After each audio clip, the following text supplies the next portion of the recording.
So, Jordan, pleasure to meet you, Jordan. Pleasure to meet you too, Ryan. So let's get started. First off, I was wondering if you could tell me a little bit about your just overall autism and neurodiversity journey. Like what was your path to getting diagnosed and joining the community, and what was that like for you?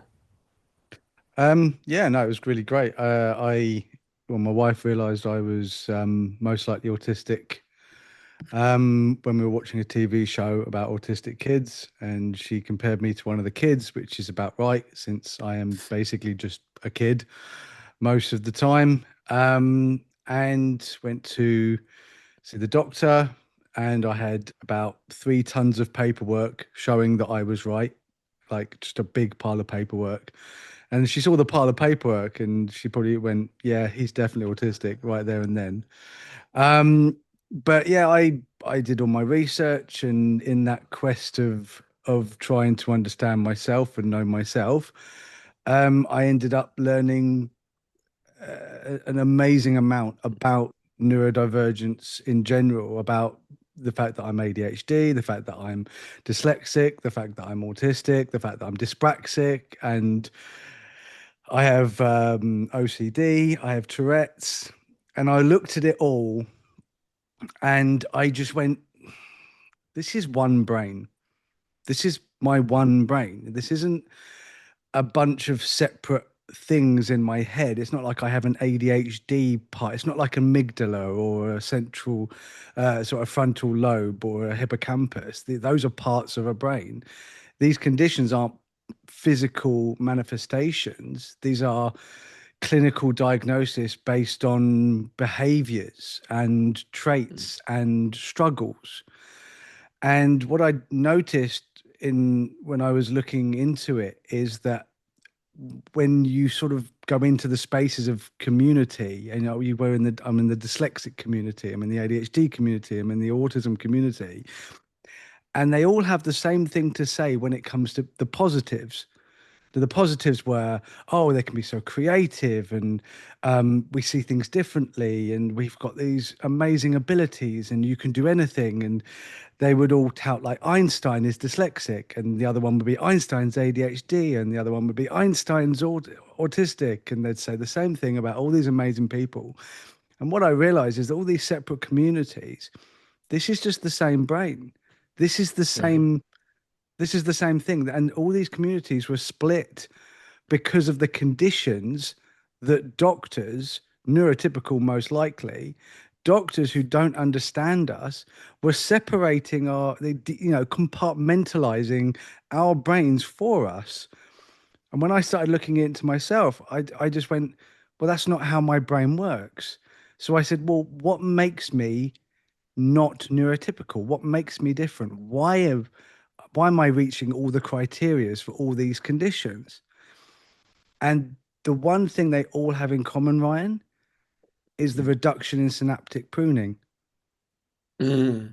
And I had looked into synaptic pruning years and years before that because I've got 2 kids.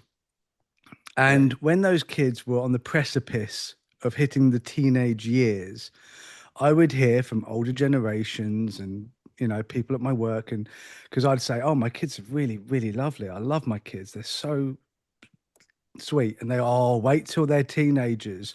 And I was like, "Well, what happens?" And they go, "Oh, it's just the teenage years." And that's literally the answer I would get. And I was like, "Well, that's not good enough for me, Ryan. I Yeah. need a better answer than it is what it is." So I started looking into it. Why do teenagers act a different way? What happens to their brain during that time? And it's synaptic pruning. It happens when they're toddlers, which is where you get the terrible twos.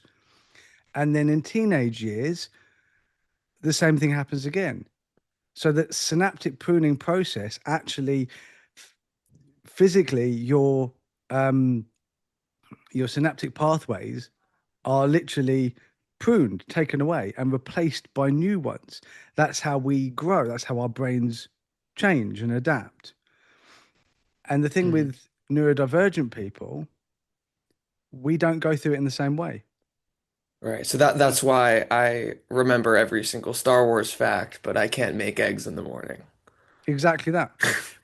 Because the synaptic pathways that you were left with are ones that aren't necessarily needed according to evolution, but evolution is the reason why we go through this process. It's to create diversity um, within our species. Because if you look at it in the past, look at history, forget science, look at history. Neurodivergent people throughout history have been game changers. They're the difference makers. We're the ones that will be like, I don't know if it works like that. And everyone's like, oh, no, it Mm. definitely works like that because we've been doing it for years. And it's like, well, just because you're driving down that road doesn't mean you're going to end up at the correct destination if you didn't actually build the road. So how do you know where that road leads? Maybe we can go down this road. Maybe it leads somewhere else. And it's always the neurodivergent person that's like, well, maybe, just maybe, we can do something a bit different because we think differently and we are evolved to think differently. Right. So, So yeah, go I on. was wondering if you could tell me a little more about because like there's obviously a lot of folks are have can have one or multiple neurodivergent identities. A lot of common ones, autism and ADHD, ADHD and dyslexia, autism and OCD. But you seem like you're kind of at this nexus point at a lot of them. Kind of and have a very unique perspective on this, kind of how like polymaths who are at like no philosophy and literature and science and physics and math like have very unique perspectives on academics. So I'm kind of curious, like, what are some unique ways that you've come to experience the interactions between all your different neurodivergent identities in ways that maybe somebody that just has one or two of them might not fully be able to grasp? Yeah, see, that's where I'll disagree with you. There is Okay. no one, everybody has all of them. So when you immediately said, oh, there's two ADHD people in my house and one autistic, and I went, no, there's three autistics and three ADHD people. The difference is the criteria. Will you have you tested for ADHD? Yes. And why did they I say you don't have it? All right, okay, I guess I'll clarify. I have autism and ADHD, probably more There you go. specifically ADD. But my mother and my brother are ADHD and not autistic. So Based on the medical dogma, I suppose. exactly, and it's when it comes to psychology, it's not fact based, it's opinion based. So your family could go to a completely different doctor and have a completely different experience because I've heard people like not reach an autism diagnosis simply based on the fact that they give eye contact, and that's the world we live in. And it was when I heard things like that, I went, well, just because you don't get an autism diagnosis doesn't mean that you don't qualify for one. It just means that the person you saw didn't see it or wasn't good at their job, or you were masking, especially women, very high Yeah, maskers. absolutely. The fact is that again, these things are just words. These aren't physical manifestations. It's not like if you've got a lump in your leg and you can do an X-ray and see it, you can't X-ray it, for autism. What you can do brain scans for an abundance of synaptic pruning, or you can look at someone's brain. But again, that's not a way of telling whether someone is autistic, ADHD, or dyslexic. It's what you do that gives you, or who you see that ends up giving you those, letters or words or condition or disorder or whatever you like to call it. So how I sort of got Yeah, around it how in how do my you how do head, you view it? Yeah. how I viewed it in my head is that I don't break up my head. I'm neurodivergent. That's how I look at it. And I wrote a hypothesis that neurodivergent means that you diverge from the norm, meaning you're not neurotypical. Neurodiverse is every human, including neurotypicals. Autistic, ADHD, dyslexic, those are conditions, those aren't neurotypes. Although a lot of people like to say autistic is my neurotype. And I'm like, that's fine. But unless you can actually explain that, rather than it just being something nice you're saying, you're not being enough. That's not enough science for me. So where the science comes in is, are you born neurodivergent? Because you can become neurodivergent, such as PTSD and brain injuries and various things like that. But are you born neurodivergent? And if you're born neurodivergent, I called it the alternative neurotype. So you've got neurotypicals who are the predominant neurotype. Then you've got ANT, the alternative neurotype. And it's alternative because it needs to be, because of the aforementioned diversity within the species in order for that species to be successful. And we are successful. We're invasive and we're damaging to the earth, but we are successful at it. We're successfully terrible for the earth, in my Go opinion. us. Yeah, we're basically a virus. But yeah, so I looked at it as just like, okay, well, it's just a different brain, and the reason it disables us, because a lot of people say, oh, I'm not disabled, and it's like, well, that's okay, that's up to you.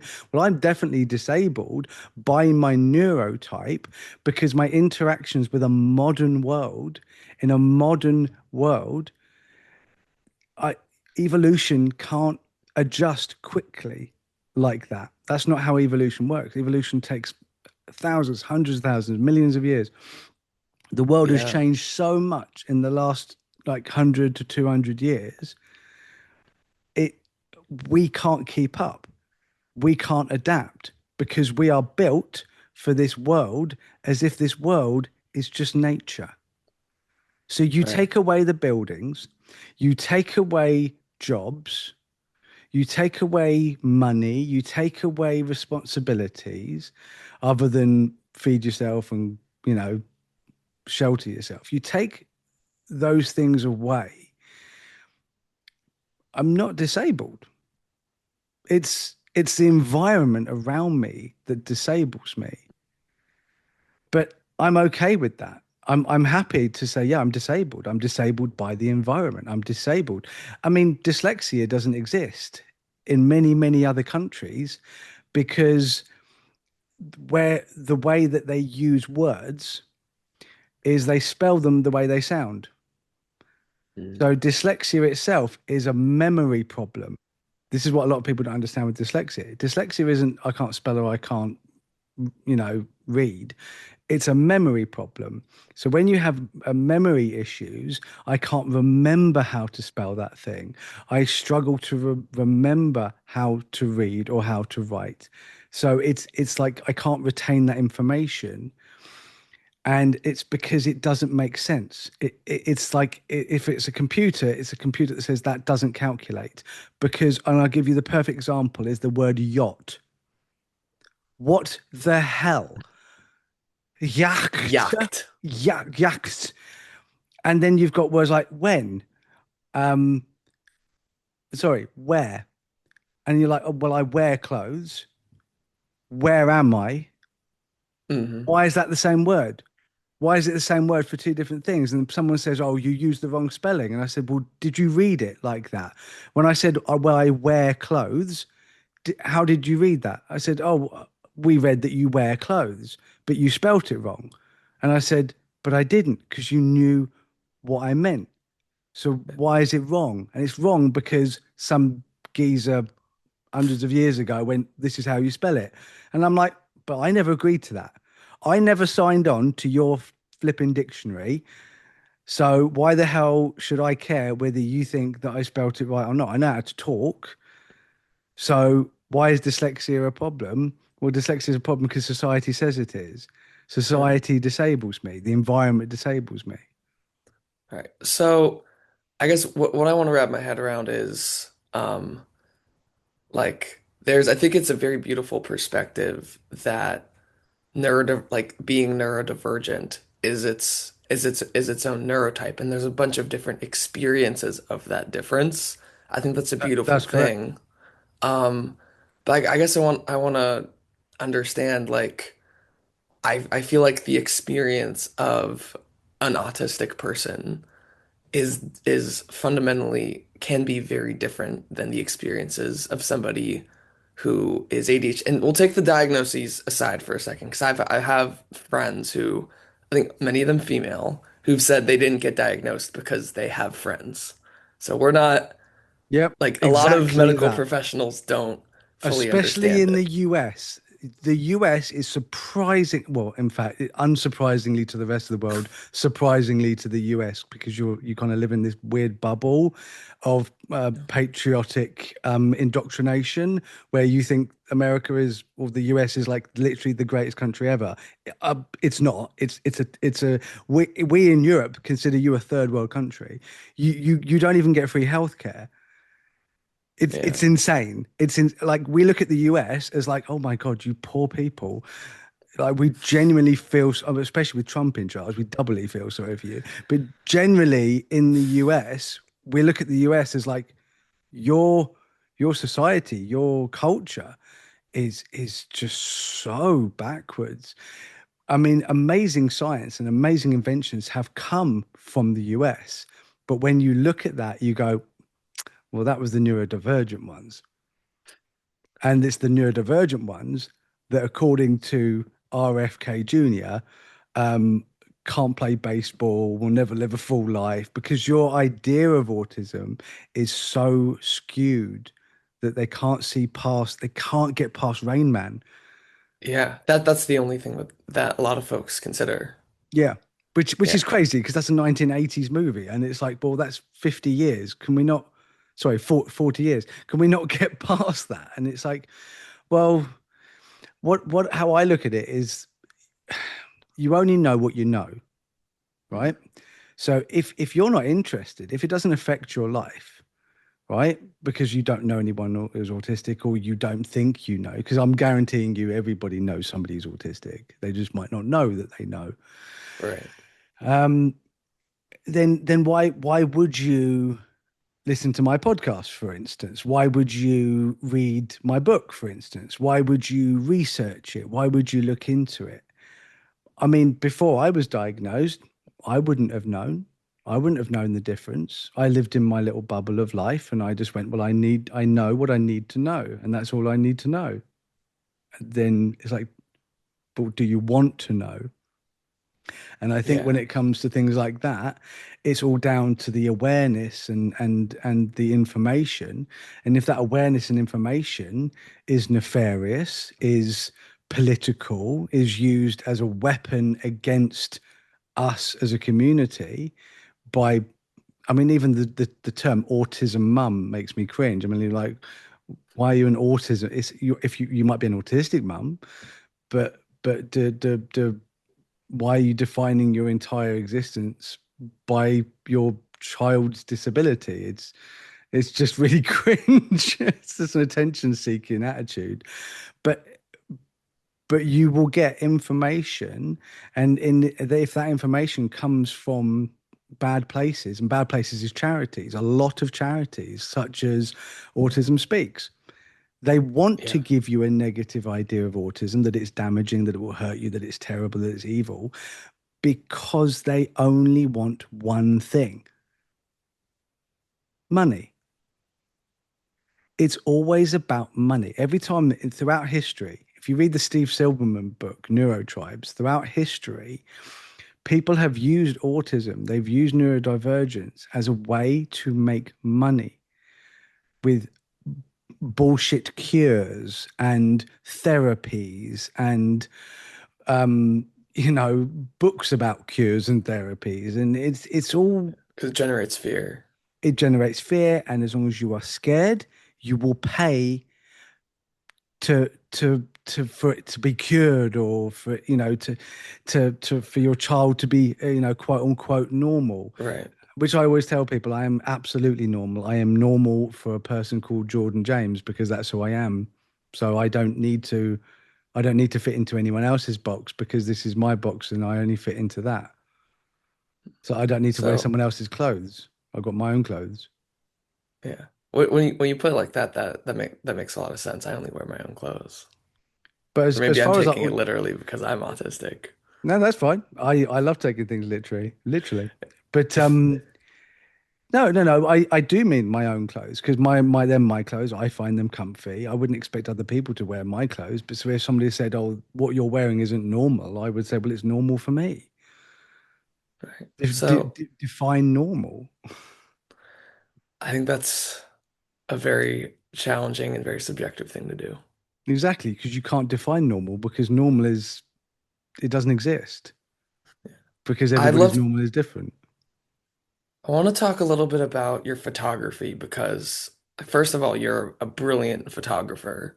Why, You thank you. I post on appreciate that. your website and Facebook. I'm sure that will be linked wherever this conversation is released. But I think in light of everything we've talked about, I want to know, like, first off, I'm curious how you got into photography, how you entered this space, how you developed competency in it so quickly. A lot of people at your level have been taking photographs professionally or semi-professionally your whole life. So I'd love to start there. How'd you get into this, and how did you get this good? Um, oh, I appreciate you saying that. That's really nice of you. I was well, I didn't. I was diagnosed depressed in 2018, due to the fact that I'd made a mistake at work, and the people at my work blamed autism, and I Mm, was like, oh well, it must be a terrible thing. And despite the fact that I was just trying to come to terms with it, and I was actually feeling very positive about being autistic at that time, it was hammered into me so much by my work that I literally said to them, "Oh, I'll try and be less autistic." mm. And it was incredibly damaging, which is why I hate the idea of ABA and all these therapies that are trying to make us less autistic. Now, I have no issue with someone trying to better themselves at tasks and try and push themselves out their own boundaries. I have no problem with that. I do that all the time. My kids do it all the time. It, to push yourself is to succeed in life. But there's a big difference between you deciding to push yourself and other people pushing you in a direction that you don't feel comfortable going in. It's a really, really intrusive and harmful thing. So when they were Yeah, doing that to me, certainly certain types of ABA, I think especially historically. I know there's different methodologies now, but certainly like discrete trial therapy has gotten a lot of criticism for like using reward and punishment to make people stop stimming, right? I, I mean, I think if anybody tried to top me stimming, my stim would be punching in the face. Because I'd be like, my stimming is the only way that I can actually relax myself. And if you're trying to take that away from me because it makes you uncomfortable, that sounds like a you problem, not a me problem. It is a very, very neurotypical thing to try to fix the problem, but what they don't understand is they are the problem, but they'll never admit that because that would mean that they have to have no cognitive dissonance, and they live on cognitive dissonance, that they are superior, that they are somehow better, that they are somehow not broken. We are damaged and broken versions of them. And it's like, well, actually, that's just not true, because without us you wouldn't have the internet, you bloody idiots. Which But they might actually be better off for, but that's a separate conversation. well, it depends what you use the internet for. I use the internet to spread awareness and happiness and kindness and make people feel better about themselves. Andrew Tate uses it to Yeah, manipulate young children into hating women and makes money off of them. So, I'm a good person. He's a piece of shit. So you're right. It's fair. it's it's tit for tat, but it's everything. Everything in life. A donut can be really great for my mental health, but 12 is really bad for my stomach. It depends on how you use it. But anyway, Right. I digress.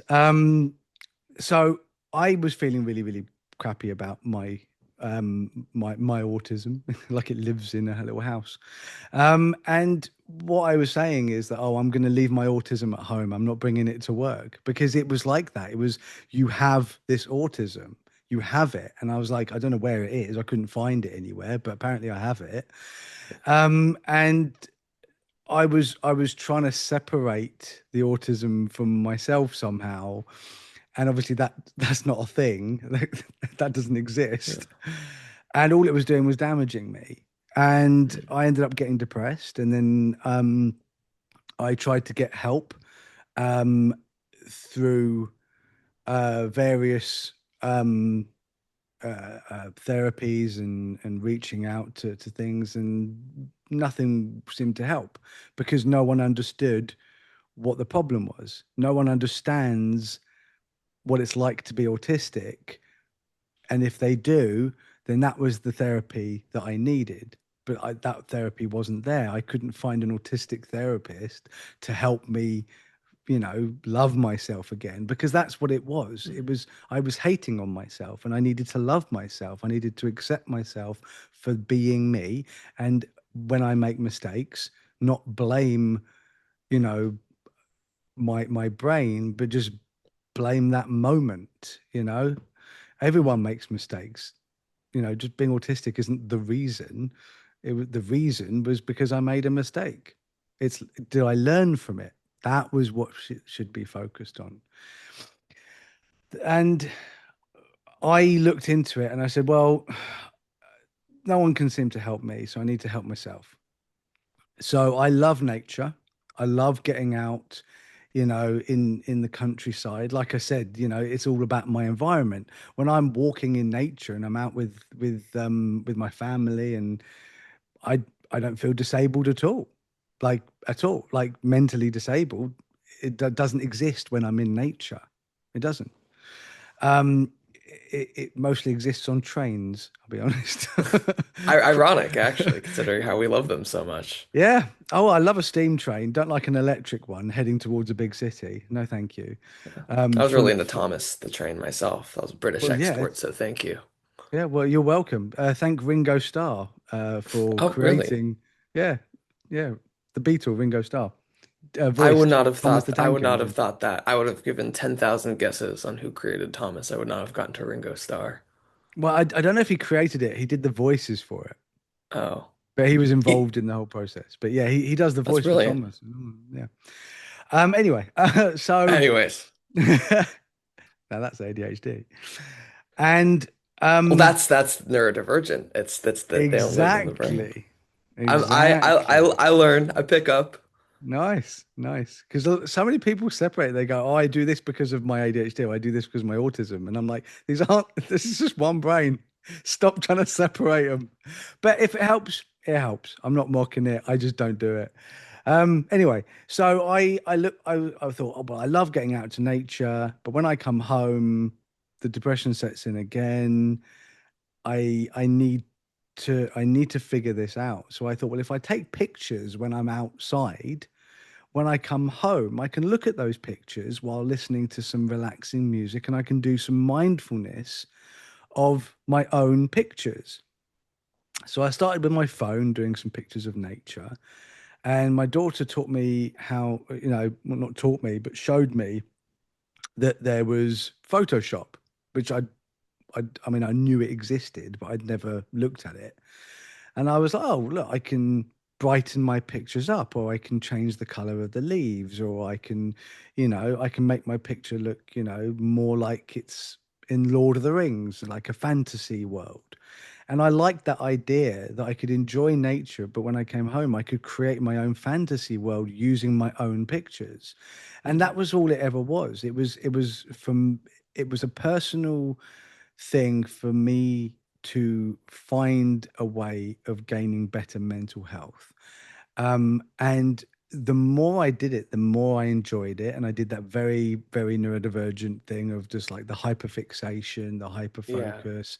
And it became my everything. I went and bought a camera. I started researching, not how to take pictures. That I just picked up, and I'll tell you how in a second. What I was researching is how the bloody camera worked. Because I picked up the camera, I was like, these are a lot of settings. So yeah, YouTube's Yeah. great. YouTube's great for that sort of stuff. It's wonderful. I could just like type in how do I use this, and just like there's like 50 videos, and I was like, oh, that'll work. Um, so I learned how to use the camera, got out, and the artistic style, my photography eye, as they call it, my eye for a good picture. That came because I have an eidetic memory, which is different from a photographic memory. Photographic memory is I remember everything. Eidetic is I remember everything visually. So I can remember things as if they're happening in the moment. Like I can remember the sights, the sounds, the smells, how I was feeling at the time, how it made me. It's like an emotional roller coaster. If it's a bad memory, it's very traumatic. If it's a good memory, it can actually make me like relive that wonderful moment. But with the eidetic memory, because of the visual side of it, I looked at, like, I mean, we've all seen many, many photographs in our lives, right? We've all seen pictures, and I've seen lots of photography, especially on Instagram and Facebook and social media in general. And though all those beautiful photographs from all over the world by amazing photographers just were sitting in almost like a file, like a Mm. file cabinet in my brain. So when I went out to find out, like, how do I take a good picture? Well, I already knew that because I've seen other people's pictures, and I went, well, I already know how to take a good picture. It's all stored in my head. So I would, like, oh, I remember this picture of a lighthouse, and I remember this picture of a forest, or I remember this picture of a beautiful mountain. And it's not copying those pictures, it's using those pictures as inspiration. So it's almost like I carry like 1,000 muses inside my head, that every time I want to decide on a composition, or I want to create a picture, or let's say I have a massive scene in front of me, I'm able to pick out the photograph immediately. It's like my eye is just drawn to one spot. And the more I thought about it, I went, well, if I wasn't autistic, if I didn't, quote unquote, have the autism, I bet you I wouldn't be able to do that. I bet you I wouldn't have been able to pick it up that quickly. So I actually then pivoted from, oh, my autism is the thing that's messing me up, to being autistic is the thing that makes me really, really good at taking photographs. And how quickly I learnt was because of the hyperfixation, because of the eidetic memory, because of my neurodivergent brain. I was able to teach myself and become like a high level photographer within weeks. Weeks. Wow. A picture that I took a week after I bought my camera. And I love this because I can prove it, because obviously it's all dated because it's digital photography. So a week after I bought my camera, I went and took a picture that which was a picture I used to enter my first competition, which then I won. So the Wow. first competition I ever entered, I won it with a picture that I took a week after I bought my first camera. And it was moments like that. I was like, yeah, I'm the autistic photographer. And I literally, that was it. I started telling everybody I'm autistic, and the reason I'm good at photography is because I'm autistic. And I switched from that negative feeling of autism damages me, autism is making me terrible, autism nearly cost me my job, to, well, look how awesome I am because I'm autistic. And as soon as I started thinking like that, it was like an avalanche of positivity, because then I started seeing all the other things that I'm really good at and basing that on, at the time being autistic. And then later on understanding that autistic is just a word, and neurodivergence, the alternative neurotype, is who I am. And the most beautiful thing that I found, Ryan, in my research of the synaptic pruning process, is that neurotypicals will generally go through it in the same way. So they end up almost like a neurotypical factory. And I see them all on this like little um, treadmill in a factory, and like a little thing comes down, steam, picks it up, moves it somewhere else, puts it down, picks it up. And they're just making neurotypicals. And then there's a different factory that's making neurodivergent people, that is basically just a bunch of kids in a playpen just having the blast. And they're all different, and they're all having fun, and they're all doing their own thing because they've all got their own special interests, and they've all got their own hyperfixations, and they've all got their own abilities and disabilities, and they're all completely different. And the reason of that is that again, we have a reduction and sometimes an abundance in different areas of our brain of that synaptic process, right? But Mm. every single one of us goes through it differently. So when people say, oh, you know, autistic people are all different, well, scientifically, that is actually correct because our brains, the synaptic pathways, are none of them are the same because we all Yeah. go through it completely differently. So we are far more unique and different than any neurotypical. They are all, I mean, they're not all the same because brains are, but in the synaptic pruning Yeah. process, they're all pretty much the Maybe the same. level of variation is It's like if you were much, going much to put it less. on a scatter plot, like maybe for I don't claim to have expertise in this, but maybe for neurotypicals, that scatter plot would be a little more clustered together. Not all in the same Yeah. place, obviously, because everybody's unique and different, but Yeah, yeah, that's it maybe be more neurodiversity, general. isn't The it? neurodivergence scatter plot, pow, pow, pow, pow, pow. Literally. And that is a lot of the time, again, that is why so many of us might not, qualify for a diagnosis of a different condition. So how I look at it is that neurodivergent or the alternative neurotype, because like I said, neurodivergent can be, you know, become later on in life. But the alternative neurotype, so you're born with this, like it's going to happen. You're going to go through the synaptic. This is why you can't cure this because it doesn't need to be cured. What we can do is just support each other, and neurotypicals can support us.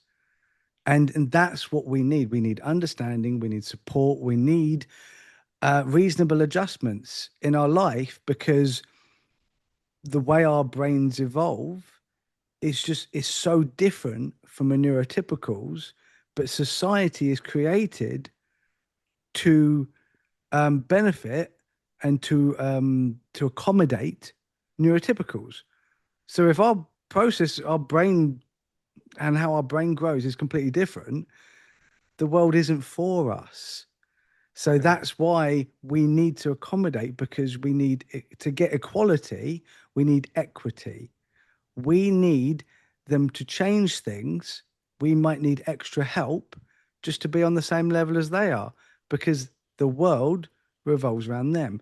But when you put me in the middle of a wood, in the middle of a forest, I am far superior to most neurotypicals that I've met or can think of when you put a camera in my hand because of my hypersensitivity that in one environment would absolutely disable me, like it's overwhelming or that it's too smelly or the lights are too bright.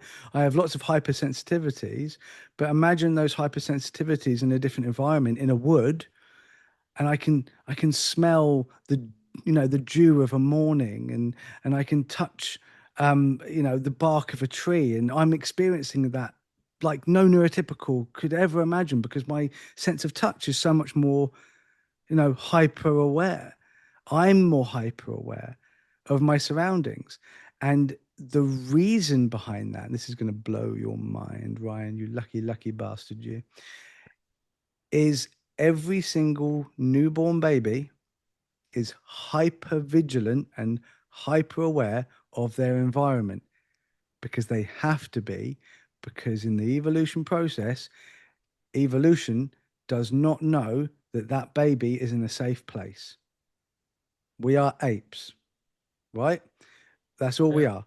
We are apes that live in houses, but our brains don't know that. Our biology doesn't know that because some of us aren't born in houses. Some of us are born on the streets for crying out Yeah. loud. And Where were we 100,000 years ago? yeah, exactly. And evolution doesn't move that quickly, remember? So we still have the same brains as we did thousands of years ago when we didn't have infrastructure and we didn't have cots and nurseries.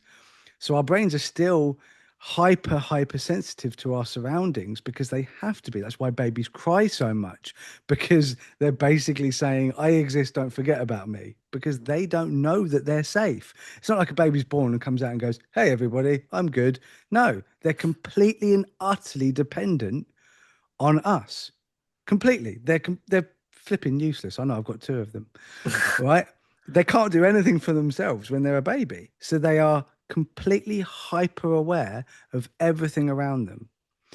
Where as a baby grows and becomes a toddler, synaptic pruning, then becomes a child, becomes a teenager, becomes an adult, synaptic pruning gets rid of those unnecessary hypersensitivities. They naturally just, it gets rid of them, but it doesn't get rid of them for us.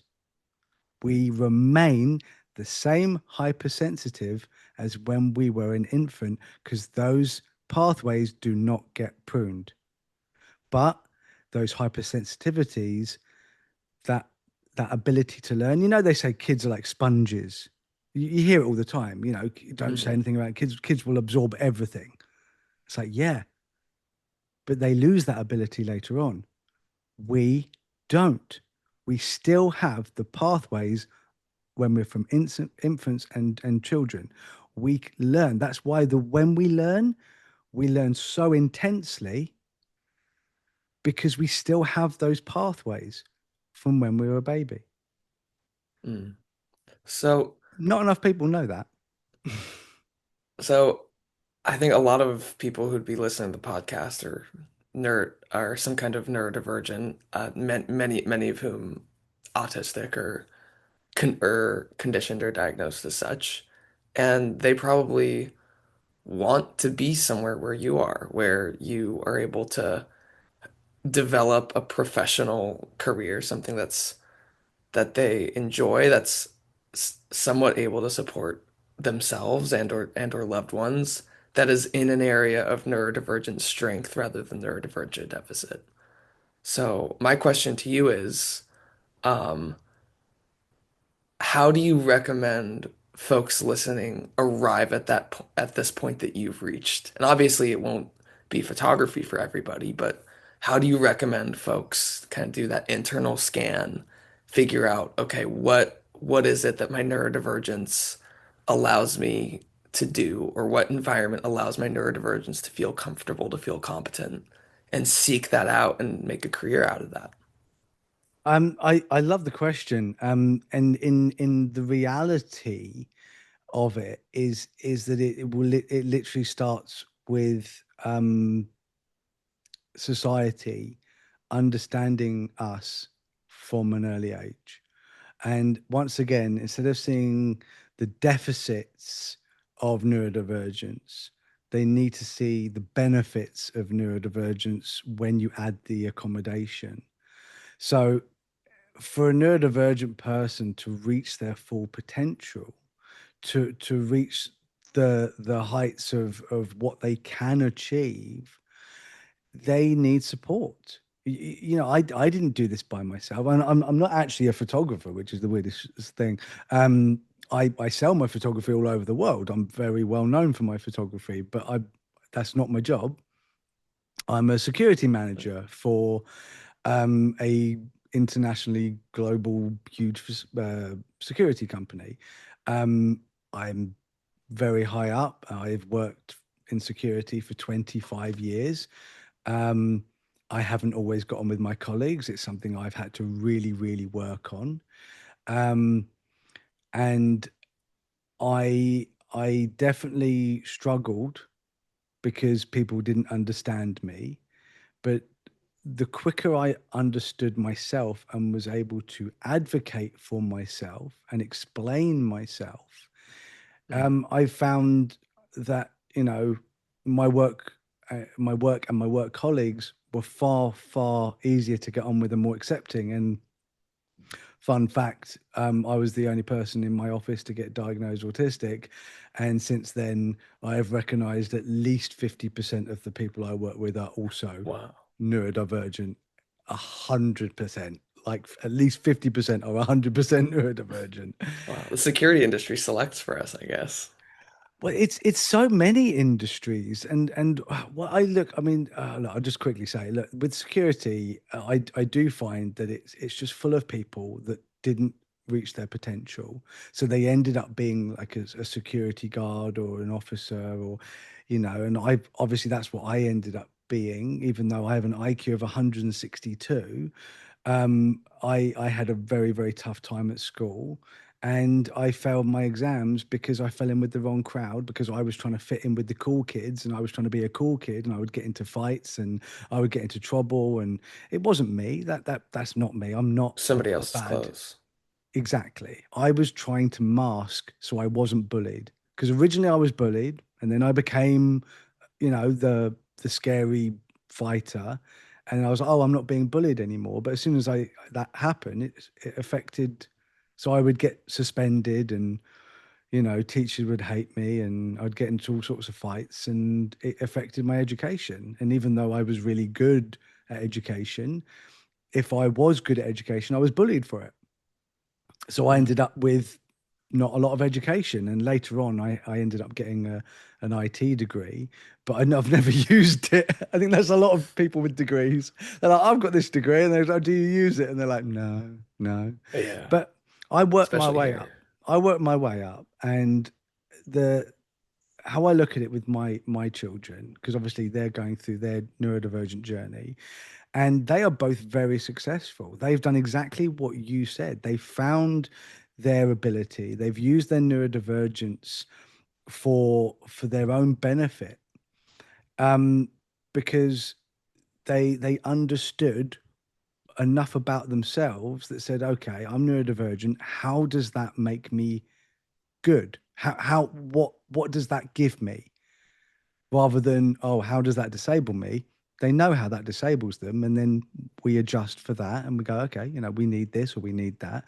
But what is good about being neurodivergent? And I think when you discover that, that's when you end up getting the confidence to be able to stand up and say, okay, I know what I need, but I also know what I can do. And the world loves confidence, but the world, it needs to understand that there was in how have I looked at it before is, despite what RFK says, autism doesn't cost the country money. Autism, ADHD, neurodivergence makes way more money than it costs.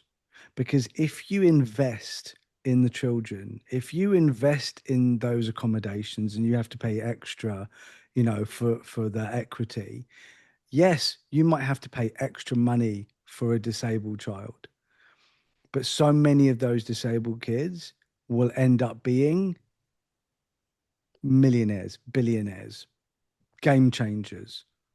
And if you don't end up being that, and you just end up being like a security manager with, you know, two kids, a wife, a dog, and, you know, a podcast and a Facebook page, I don't consider myself to be like, I'm not a millionaire businessman, blah, blah, blah, but I'm definitely helping people.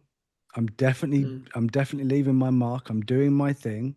My podcast has 140,000 listeners. My Facebook page has over 100,000 followers, and I've done talks at schools which have had like 100 students, and I'll do a talk, and that's 100 students, and maybe three or four of them were like, wow, that's actually made me feel better about myself. Then I've helped three or four people. And that's good enough for Yeah, me. I don't need millions of pounds. As long as I can help people, that's what's important to me. That is my special ability. And I think that so many of us out there can do that. So, yeah. find what you're good at, and then find the right people to surround yourself from, and be yourself. Mm. I think that's beautiful. Yeah, and certainly as we've discussed, if you are autistic or neurodivergent and you don't know where to start, helping other neurodivergent people is a good place to start because a lot of us actually tend to be pretty good at that because we have that unique experience. And I'm sure Yeah. those 3 to 4 kids that you talked to, uh, that made that you had that impact on. I'm sure that impact is unquantifiable. Well, how I look at it is you pay it forward. I mean, how do I know that anybody that I've made feel good about themselves or anybody that I've, helped, how do I know that they're not going to go on and then help other people and do the same thing? I mean, my best friend and the guy that I do the podcast with, he came to me as a very newly diagnosed ADHD autistic man who was very confused about it all, and he'd seen my books and what I've said about it, and he said, "Look, I want to do the podcast with you," because he's a podcast producer. He's very, very, very good at what he does, and I was like, "Yeah, sure, let's do this." And then I said, "Why do you want to do this?" And he said, "I want to make a podcast that is not just going to help me, but I want a podcast that is going to help other people who are in the same situation as I am." So rather than looking at it and saying, "Oh, I need something to help me," and then just sitting around waiting for it to happen, he decided to create that thing. And from we've been doing it for just over 2 years. And he went from barely saying anything on the podcast. It was mostly just me, like this interview, really. Um, so I got jokes. And I'm usually a bit of a yapper, but well, as you haven't got enough ADHD apparently. Uh, medication, man. oh, I got a medication. It doesn't affect him. It's like a BB gun on a freight train. It doesn't affect me like that. It just makes me think better. But when he started his journey, he barely said anything on the podcast. Like, and he didn't really have much to say. He was just listening to me and understanding himself better the more he would listen to me. Now Mm, he does talks, he helps other people, he's doing podcasts with other people, helping them find their voice. His job, he started off, he was working at a bar part-time as a barman. Now he works on one of the biggest, like not just mine, but other neurodivergent podcast, and that's his job. He gets paid to do that, to produce another show. That's how far he's come in 2 years. And the difference between Simon when I met him and Simon now, not only is his life exponentially better, he started off in a grotty little flat. Now he's got his own house. Like he in 2 years, he's just completely changed. He's an amazing human and understands himself so much more. And the the biggest difference is understanding yourself. Is getting um that idea that you're not broken, that you don't need to be fixed, but you do have problems, but those problems can be solved. mm, And that's what he did. He looked at the problems. So rather than thinking he was the problem, he looked at what the problems were, and he could focus on solving them. But I think that the world makes us feel like we're crap, like we're not good enough. yeah. And I'm telling you, for everyone listening, you are good enough. You're not crap. You're bloody awesome. And if you're neurodivergent, you're just super freaking cool. Let's be honest. Amen to that. Amen to that. We got one more question before you go. That's cool. Special interests. That's a lighter one. I think we talked a lot about photography, that interest of yours, and then I, I, I'm sure you'd call neurodiversity a special interest. Would that be fair to say? Yeah, yeah, neurodivergence is definitely my Yeah, special interest. That's yeah, why how I became a specialist in it. right. Um, But I guess, but but I'm curious. I want to hear what you have to say on this as well. But if you want to take a couple minutes to talk about some of your other special interests too, I'm sure a lot of people would be curious to know just what other things you're interested in, what you've like dive deep into. yeah, see, the thing is, how I look at it is having a predominantly hyperactive brain. I I I can't. I do stick with like various things, but I mean, I've met neurodivergent people that's like, I'm interested in grass, and then now I know everything about grass, and all they talk about is grass. And that's fantastic, but it's really antisocial. So I learned from a very young age that if I was going to be social, if I was going to have lots of friends and I was going to be popular, whatever the hell thought I wanted when I was younger, I would need to diversify my interests. So it's all well and good having hyperfixations because you can learn a lot. And it's called, and I looked into this and I called it, you got tree learning and you got forest learning. So Mm. tree learning is um, I need to know every tree in the forest before I call it a forest. I need to count them all. I need to individualize that forest into individual trees. And then once I know there is enough trees and everything the trees do and what lives within the trees and everything about all the trees, then I can call it a forest. That is neurodivergent learning.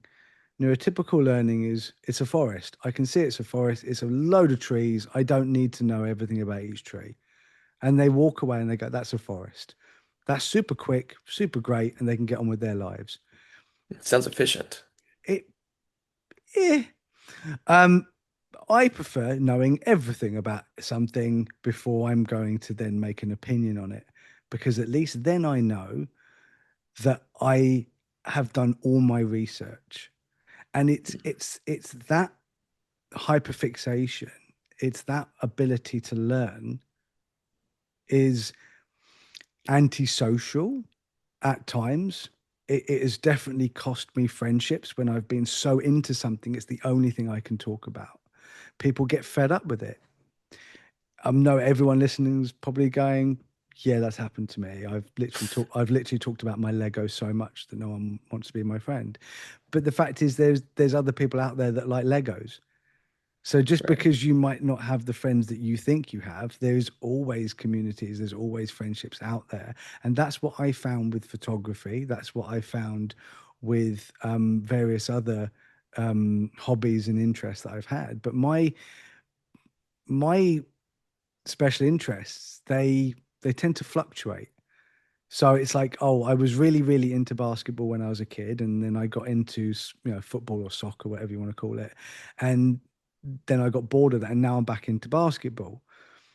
But those special It's like interests will, tabs on a computer, right? yeah, yeah. It's just like, oh, I'll just get that one now. I'll just get that one now, and they can be expensive because I'm like, oh, I'm into basketball now, so I bought 35 jerseys.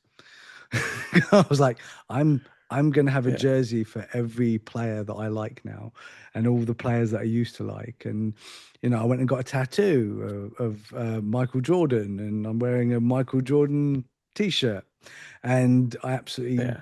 That's brilliant. love. Thanks, man.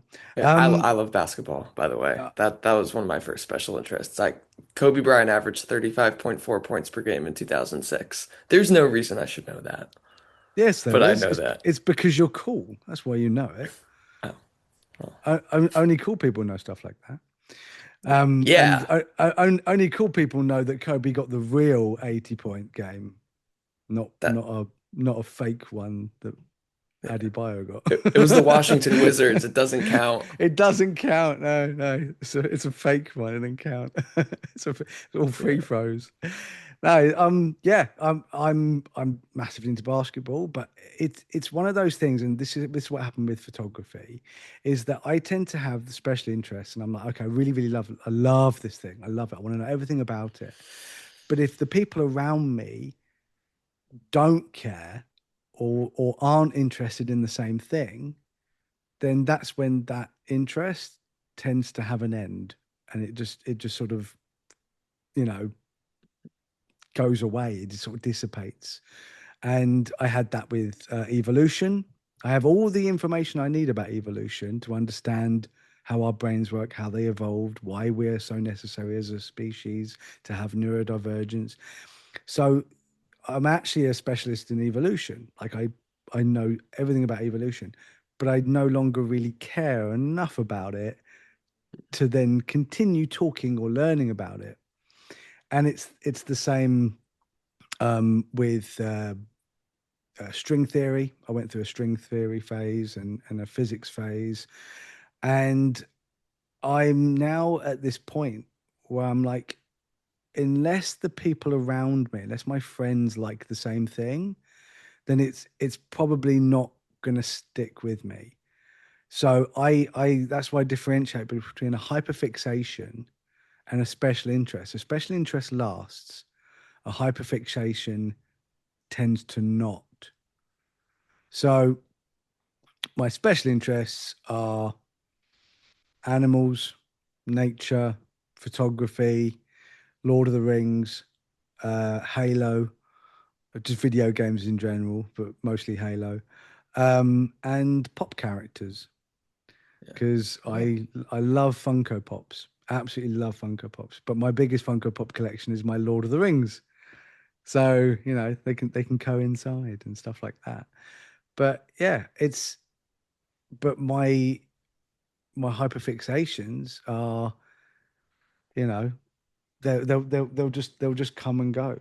And they can vary between like a band, a music band, or um I'm really really into this movie, or I'm really into this TV show, so I'll only watch that one TV show for an extended period of time, and I'll mm, buy the t-shirts and I'll buy the toys and buy the I'll buy the merchandise, and then like 2 weeks later I'm like, well, I'm glad Vinted exists because now I can get rid of it all.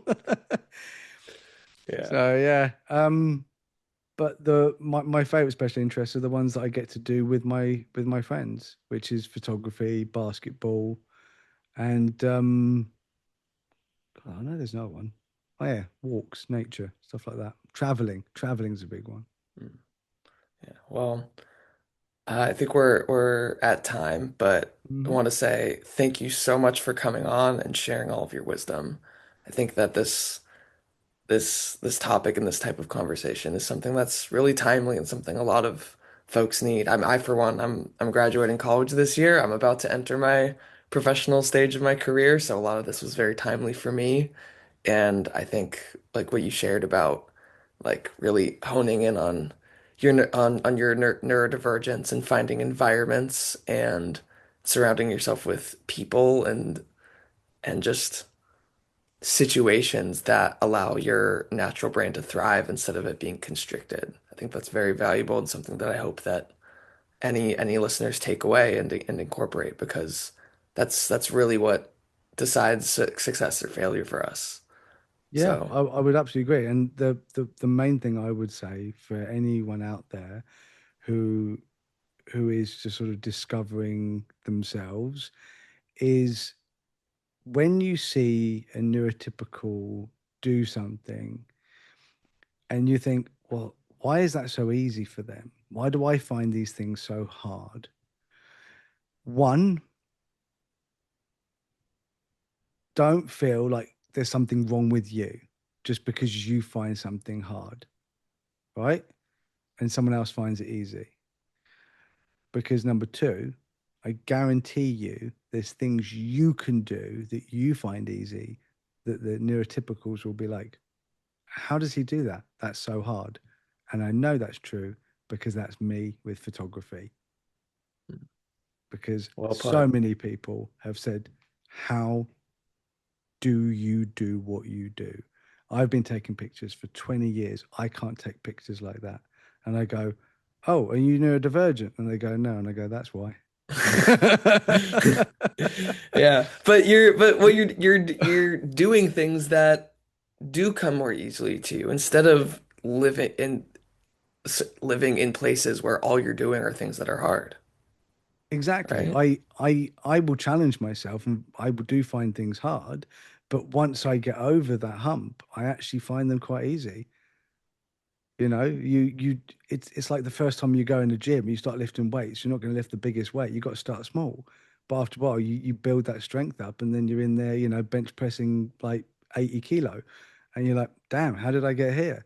I got here because I tried. I worked at it. You have to work at life. It doesn't just come to you. And sometimes we have to work a little harder, but that doesn't mean we're broken. It doesn't mean we're dumb. It doesn't mean there's something wrong with us. It just means that the environment isn't particularly suited to us. So we have to adapt. Mm, That's evolution.